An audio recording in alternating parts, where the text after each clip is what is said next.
ya kan? Tidak boleh kita berkurban kalau waktu kecil dulu kita belum diakekahkan.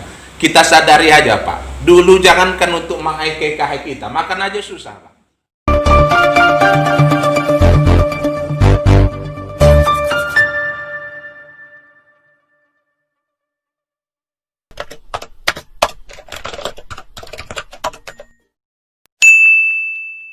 Ada permasalahan yang sering timbul, bahkan ada seorang ustadzah di televisi dengan lantang dia mengatakan seperti ini, tidak boleh kita berkurban kalau dulu waktu kecil kita belum diakekahkan.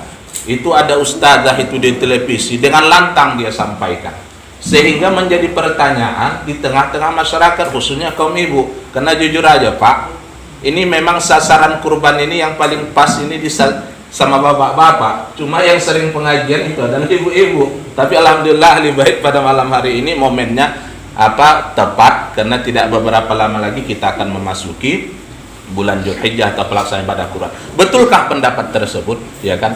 Tidak boleh kita berkurban kalau waktu kecil dulu kita belum diakekahkan. Kita sadari aja Pak, dulu jangankan untuk mengakekah kita, makan aja susah Pak. Karena rumusnya kan begini ya Pak ya. Kalau orang tua miskin, itu anak belum tentu miskin, ya Pak. Tapi kalau orang tua kaya, insya Allah akan anak kaya. Tapi adanya Pak Ustadz, ku tengok orang tuanya kaya, anaknya tak kaya-kaya, memang nasib lakepenya itu Pak. Memang nasib batunya itu. Tidak ada orang tua yang tega anaknya miskin Pak. Cuma memang sudah disubsidi, dibantu, beko dibelikan, beko dijual dia kan. Berarti memang nasib lakepenya lagi itu kan Pak, nasib batu. Tapi saya ulang ya, kalau orang tua kaya, insya Allah anak kaya. Tapi kalau orang tua miskin, anak belum tentu jadi orang miskin. Jadi dulu, jangankan untuk mengakekahi kita, makan aja susah Pak. Jadi pertanyaannya, bolehkah kita berkurban kalau waktu kecil kita belum diakekahkan? Jawabnya boleh. Apa alasannya? Kita kasih argumentasi dan hujahnya. Yang pertama Pak, sebenarnya hukum kurban ini apa? Hukum akekah apa Pak? Hukum kurban dan akekah adalah sama, yakni sunat muakkadah atau sunat muakkad, bukan wajib. Kecuali kalau jadi najar kita, nanti kita bahas Pak. Jadi hukum daripada berkurban itu bukan wajib, tapi sunat muakkadah atau sunat muakkad. Kalau dari segi bahasa Pak, bukan sunat muakkad, tapi sunat muakkadah. Itu tinjauan segi bahasa Arabnya begitu. Tapi Pak Ustadz ada hadis begini, ya kan?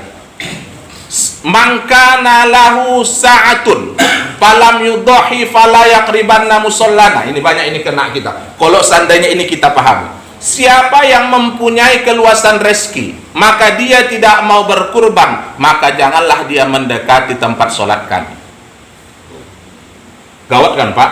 Kalau saya ingin katakan, kalau ada haji, kalau kita pahami johir hadis ini, tidak paham kita asbabul urutnya. Asalkan haji tak berkurban setiap tahun, awas, tak boleh ke masjid Pak. Kalau kita pahami, nanti kita jelaskan Pak. Jangan salah paham dan jangan paham salah ya Pak ya. Saya ingin tanya loh Pak, kita ini sekarang Pak, kalau tidak berkurban setiap tahun, tidak mau atau karena tak mampu Pak? Saya ulangi lagi Pak. Kalau seandainya kita ini Pak, setiap tahun tidak berkurban karena tidak mau atau karena tak mampu Pak? Tak mau kan? Apalagi Bapak yang ahli hisab, yang sempurna rokoknya Pak. Betul kan Pak? Enggak usah Bapak berhenti merokok, pangkas saja Pak 5 batang satu hari, selesai kurban Bapak. Berarti kan bukan tidak mampu kan Pak, tapi tidak mau. Bapak tak bisa Bapak lagi ke masjid Pak. Kalau kita pahami ini, Bapak dan orang tua saya dirahmati oleh Allah, betulkah hadis ini? Hadisnya betul, tapi dalam hadis itu namanya ada hadis tarhib. Apa itu hadis tarhib? Kalau bahasa kita Pak, supaya jangan menyepelekan, menakut-nakuti. Jangan sunatnya pula, pala itu kalau bukan berdosa, kalau tak dikerjakan maka turun. Maka ada hadis ini, dan itu dikuatkan oleh hadis Rasul yang lain. Umirtu bin nahri walaysa biwajibin. Aku diperintahkan untuk berkurban walaysa biwajibin, dan berkurban itu hukumnya tidak wajib. Sudah ya Pak ya.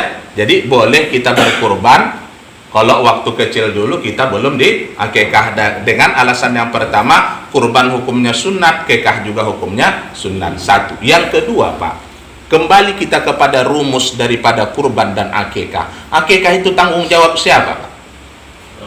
Orang tua terhadap anak. Sementara kurban tanggung jawab kita sendiri kepada diri kita. Makanya di dalam kitab Kifayatul Akhyar ada dijelaskan. Nah, begini Pak penjelasannya. Tidak ada yang bertanggung jawab untuk mengakikahi seseorang kecuali kedua orang tuanya. Itu dalam kitab Kifayatul Akhyar dijelaskan. Jadi yang bertanggung jawab untuk mengakikahi seseorang itu siapa?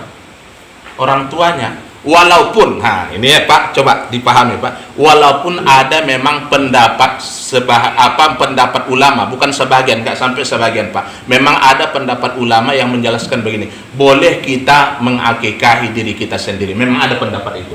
Tapi kalau pertanyaannya mana yang diprioritaskan antara kurban dan akikah, jawabnya adalah kurban, bukan akikah. Sudah.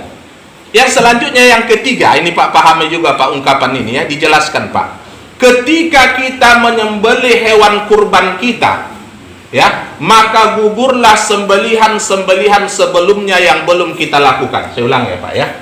Ketika kita menyembelih hewan kurban kita, maka gugurlah sembelihan yang sebelumnya yang belum dilakukan. Sebelum kurban ini Pak, sembelihan apa yang belum dilakukan? Akikah. Maka ketika kita sembelih kurban kita, maka gugurlah sembelihan akikah tersebut. Karena bahasanya di dalam kitab itu, ketika kita menyembelih kurban kita, maka gugurlah sembelihan yang sebelumnya yang belum kita laksanakan. Apa sebelum kurban? Akikah. Begitu kita sembelih kurban, maka gugurlah sembelihan akikah yang belum dilaksanakan oleh orang tua kita kepada kita. Yang keempat, Pak, alasannya boleh berkurban kalau belum diakikah. Kalau dibaca Pak di dalam kitab itu, gini loh Pak. Akikah itu kan kalau bisa dilakukan ketika usia anak 7 hari Pak. Jarang orang Pak 7 hari. Kalau tak mampu 14 hari. Kalau tak mampu ketika usia anak 21 hari.